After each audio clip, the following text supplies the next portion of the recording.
Well, I took up the cross you left for me. Took up the cross that set me free from troubled times. The victory took up the cross that set me free.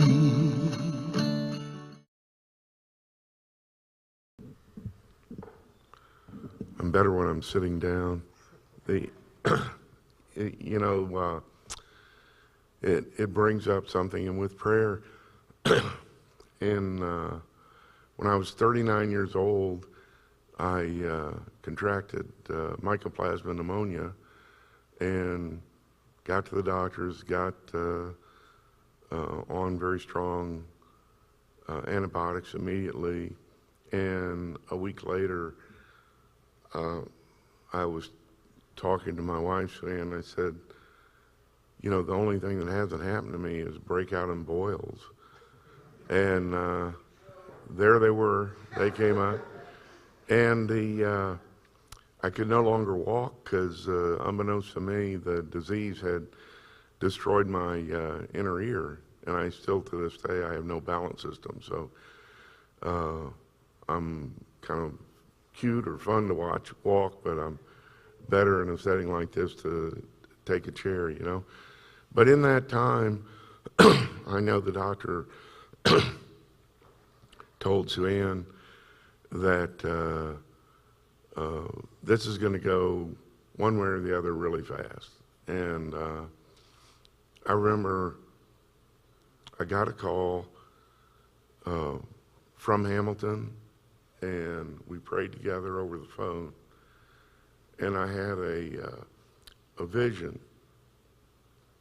of a light and things getting lighter and sailing over this blue world. It was wonderful. And from then on, things got better, and I recovered. The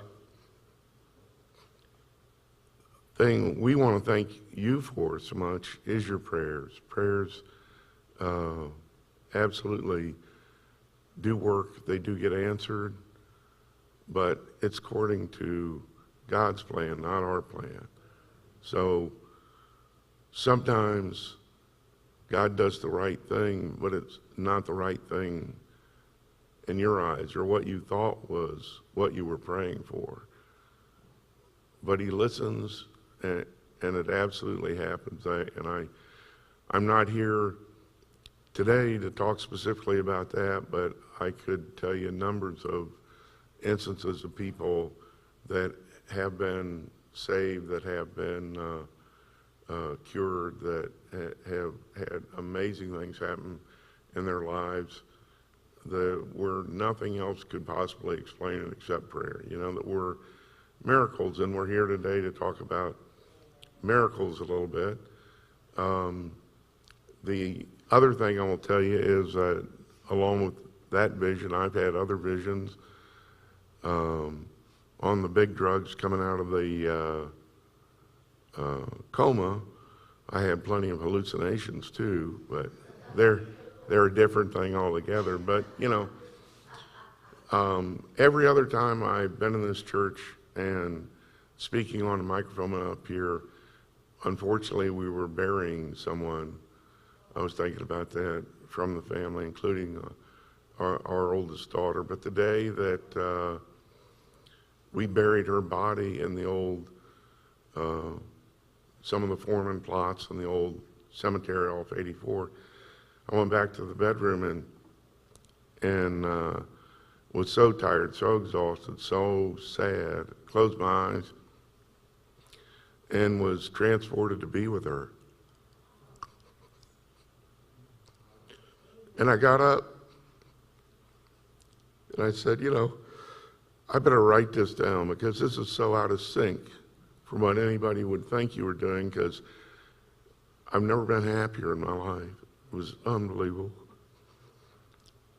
So the night that Sue-Ann's father passed, we didn't know he had passed. We just left him at the nursing home. Went home. I just gotten home from fishing in Panama, as a matter of fact. Went to bed and was just sitting in the bed, closed my eyes, and all of a sudden I was sailing along with him, you know. And he was 40 years younger than I had ever seen him. It just amazing. Walter, well, we're trying to do this a little bit in order because if you read the Bible, you think about things. Lazarus didn't talk about what happened to him because you're the guy that comes out of it. You don't know what happened. You got to be told by other people what happened and where you went and things like that. So in this situation, I'm going to go first because Walter was first and he didn't know what was going on. And then he'll talk a little bit about me. I will say that the episode he's going to talk about me, I should have never made it there to begin with. You know, I've had 16 orthopedic operations, and I've had 4 different pacers put in. The first being in 1997 after they destroyed the electrical system in my heart. I'm pacer dependent. If the battery quits, I quit, you know.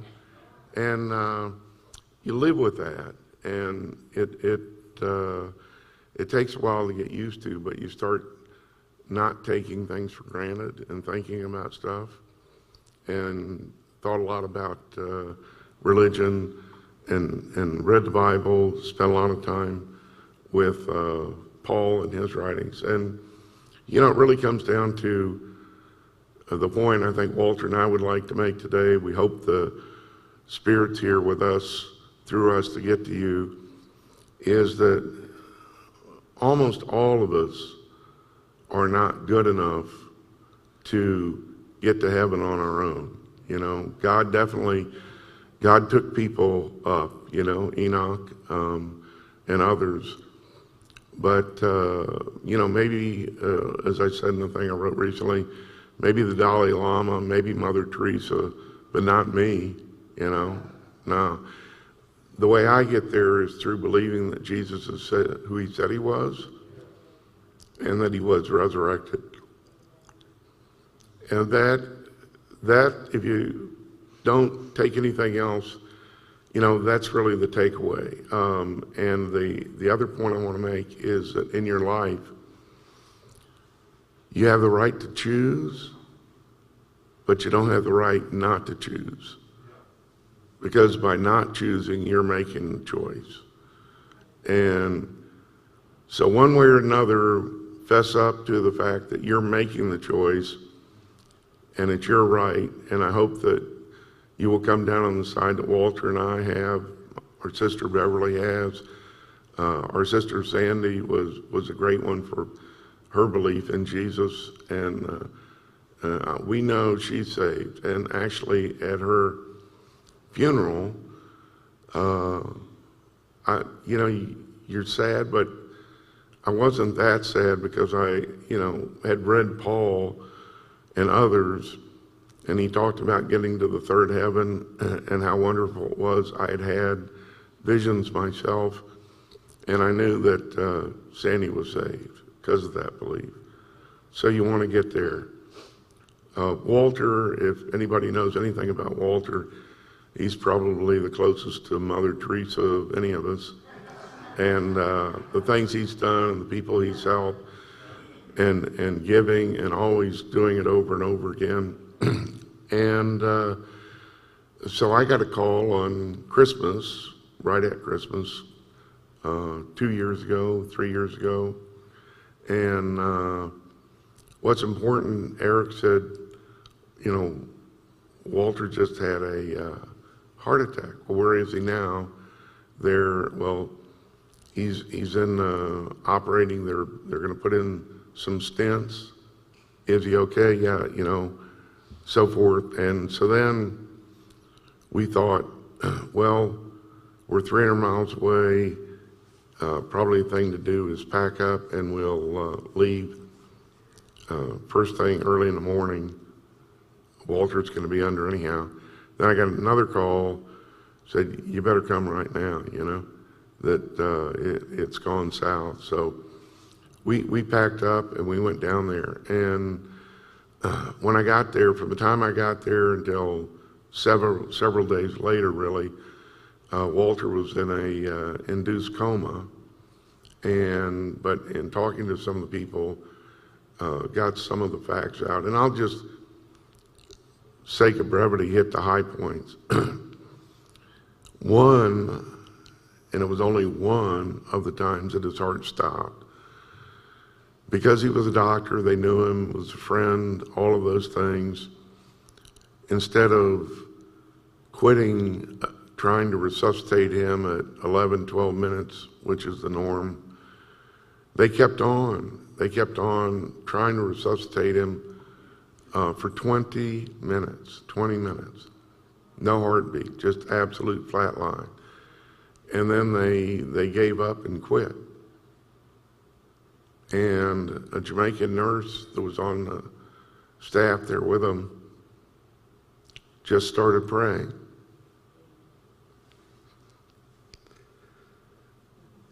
And the heartbeat came back. Okay? Not from the equipment. So then the issue was bringing him back, and he had several more heart stoppages, which were shorter duration. They got through that. And I was really worried.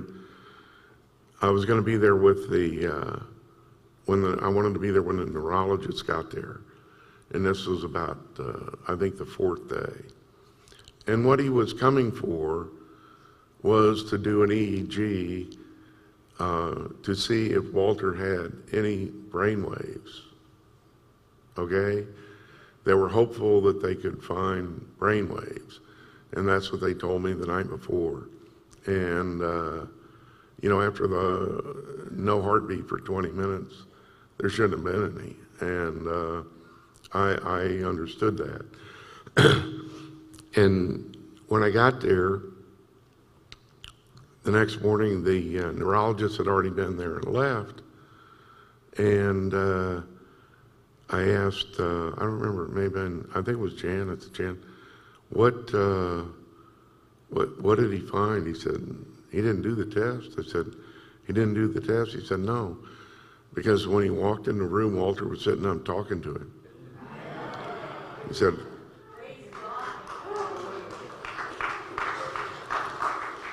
so he said, I don't think I need to check to see if there are any brain waves, and left. But Walter been through more things. He got into electrical problems with his heart, and those got with the wonderful people up in New York and got those corrected to where, and today he just was in, I think, week before last, and they did the nuclear test on his heart, stress test, and he was told everything's fine. In fact, his heart's better than it was a year ago. Okay, so he's getting ready to go back to Cuba, I know, on mission work, would like to go back and chase some elephants in Africa and give some meat to the local villagers and do a whole lot of other wonderful things. But you cannot explain him sitting here and getting up and being ready to talk to you and retaining his, brilliant mind and most of his athleticism and everything else. You cannot explain that for the most part based on medicine, And to people who don't believe, they don't understand a miracle. To people who do believe, you don't have to try to explain, And but he is a living miracle, and it came through prayer and the power of prayer. And I want to thank you again, all of you, for your prayers for him and for me. Thank you.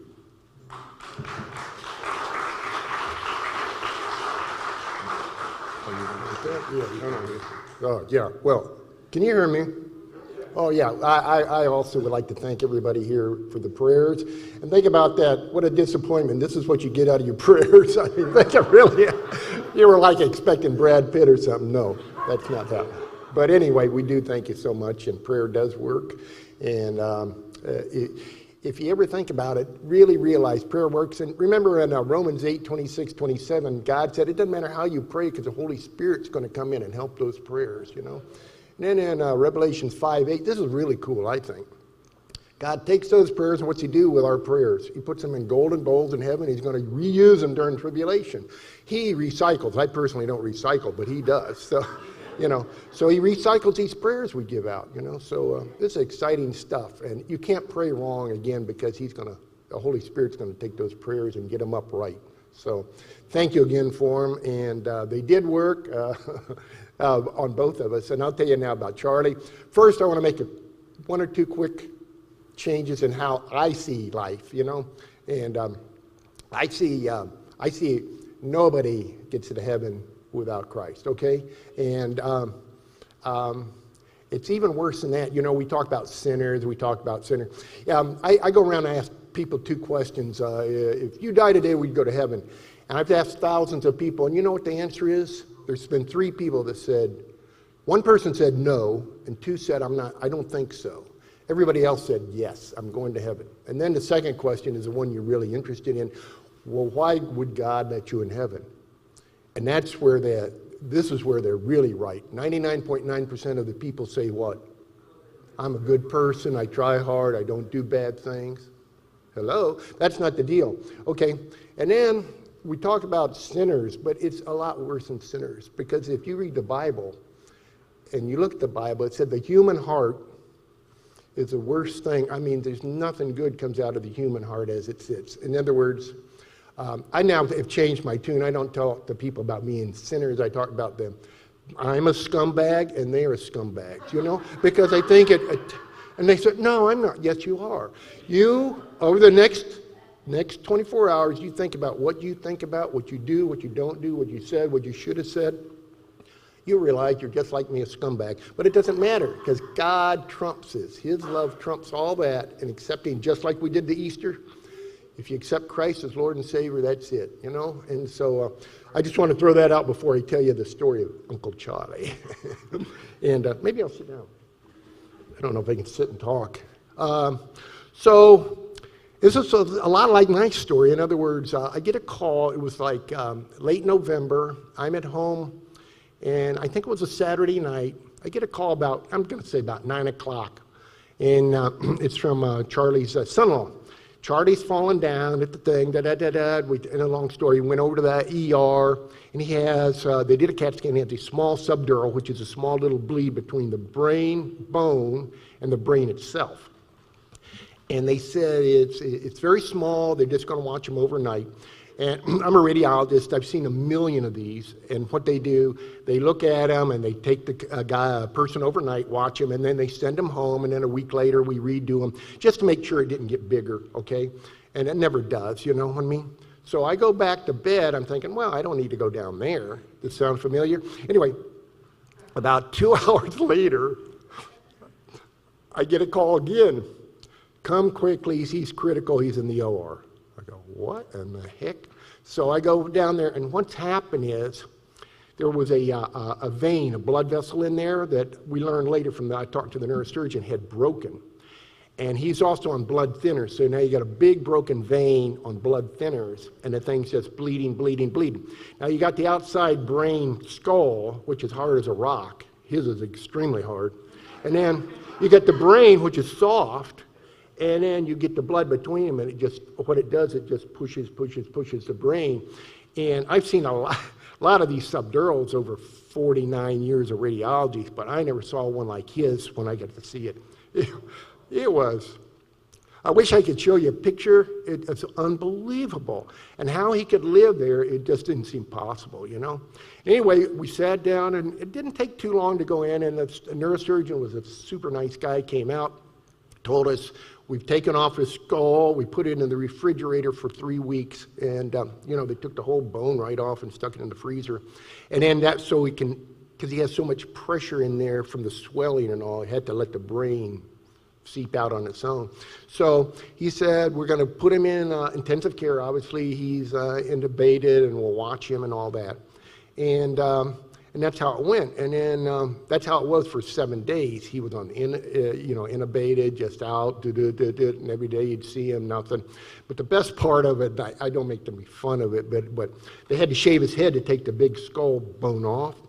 And when they put the skin back, they wrote an indelible marker, no bone, so people would know there was no bone under that thing. So, and then it was, I think it was about a week later, he was on the respirator, and he started to come around, and he was like starting to fight that respirator. And so when they're fighting the respirator, it's a good sign, And I'm thinking that, and me and a friend of mine were talking about something. I can't remember. We're in there talking about something. I can't remember the name. I wish I could remember the stupid thing. And all of a sudden, Charlie out of nowhere blurts out the answer, the word I'm trying to think of. He out of nowhere, he goes, I can't remember what it was. What was it? Bilge pump. That was it. We're thinking about, I can't think of this word. All of a sudden, bilge pump. I go, what the heck? So then I knew he was doing good. And so then he started, and then he started kind of saying these things, and we're all saying, we thought he was wanting to have a party with 100 people, but he was trying to tell the guy his oxygen levels were 100%. They didn't need to have him intubated anymore, and we're trying to, no, he wants to have a party with 100 people, and we're all invited and all. Anyway, what had happened, and then finally the guy, they extubated him, took it out, and he did just fine. And then I think a couple weeks later, they went into the freezer, got that skull cap, and put it back on, and now he has bone as well, so that was good. It was, but to see that subdural there, I seen thousands and thousands. I never saw anything like it, To think somebody could live through that, it just, again, it was just, it was prayer and, prayer, and that's it. And we want to thank you for praying on that one too, because it worked. You didn't get much out of your answer, but that's it. But so as we leave you with these pleasant thoughts of these stories, we do want to thank you again for the prayer. Prayer is important. Prayer is the first thing. I don't know, a lot of people say, oh, the only thing we can do now is pray. Gee, that should be the first thing we think, right? We can pray now, and then we're about to say, but we all have that same, because we're all scumbags, that's why we think wrong. But who's laughing? Okay. Anyway, but I did want to say, what should we get out of this thing besides prayer works? Well, I think to take two old farts that are alive that shouldn't be alive, that's not what we want to take home today. I think what we want to take home is that we have a God, and our God's in charge. He's in charge. He's active all the time, and his name is Jesus. And names are important. And what does the name Jesus mean? God saves. Huh? God saves. That's kind of ironic, isn't it, for him? And then in Revelation, 4th chapter of Revelations, if you read about it, what it is John, the Apostle John, gets to go up and see heaven. He goes into heaven. And heaven's got all these angels, it's got all these creatures, got all this stuff going on, these elders. But right in the center, what's right in the center of heaven? It's a throne. And guess what? God's sitting on that throne. God's not running around wringing his hands, worried, sweating. He's not asleep. He's not eating. He is there. And it's like Elvis Presley, his famous thing was taking care of business. That's what our God does. He's taking care of business. He's on that throne taking care of business 24/7. He's not asleep. He's not idle. He's not ignoring us. And then he has some other special names in the Bible that mean a lot more to me now.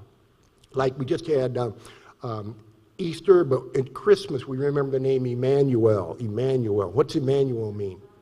God is with us. I mean, yes, he's God, but he's with us. He's with me and you. He's with us. It's real. It's not some fake thing, okay? And even a more, name that's really gotten me since this episode was, in the Bible there was Abraham and Sarah, and they were told they're going to have a child, and he's going to be the big leader, da-da-da-da-da-da. Well, remember, God's in charge, and we're not in charge. You got to let go and let God. And they decided, well, after so many years, they didn't get the kid. Oh, well, maybe we'll take it on our own and we'll figure out a plan. So Abraham kind of screwed it up literally and figuratively with his handservant, who was a concubine, sort of, Hagar from Egypt, okay? So she gets pregnant, and what's happened then is Sarah, the wife, now she's the one that urged this guy to have sex with her, and now suddenly she's mad, and she gets chewing out this Hagar, and so Hagar gets hurt, and she runs off to the desert, but God comes to see Hagar out in the desert and tells, it's going to be okay, I want you to go back, I want you to submit, everything, you're going to have a son, he's going to be Ishmael, and he's caused a little trouble lately for us, but anyway, and then the only time in the Bible God is called by this name, and what does Hagar call God? El Rohi. Yeah, God, and you know what El Rohi means? He's God who watches over me. He watches over me. El Rohi, he's a God who watches over me. We have a God who watches over me, Charlie, Collins, he watches over us. It's not some nebulous thing out there and nowhere. He's alive, he's real, and he's watching over us. And he watches over us physically and spiritually. 38 years ago, I was a good boy. Didn't realize I was a scumbag at the time. I was in a church. I was a Sunday school teacher. I worked with a youth group. I was an elder. And one Saturday night's my big night, I guess. I was watching TV. I never watched TV. I was home alone, never watched TV. And who was on but Billy Graham? And he was doing one of the ministries. And I'd been to a couple Billy Graham things, taking youth to him. But I was watching it, and all of a sudden it was like a vision, but Charlie has vision, but it was like, Walter, you've been playing Christian your whole life. It's time you became a Christian. I go, whoa. I ran upstairs to my bedroom, I kneeled on my bed, and I said, Lord, I'm yours. And you know what happened after that? Nothing. I didn't see visions, nothing happened. But now that I look back 38 years later, the next 4 days changed my life. Changed it completely. I didn't see it then, but I see it now. I got in, I won't go into and waste your time about how I got into heavy prayer work, heavy Bible study, and then I got to my shtick of going on short-term missions. That all happened 4 days after I became really saved, not false saved. So, we'll leave you today with this thing that prayer definitely works. If there's anybody in here who hasn't had their heart healed, and I don't mean the physical heart, I mean the real heart healed by the Lord Jesus Christ, today would be a darn good day to do it, get right with the Lord. All right, thank you for having us, and we're glad to be here.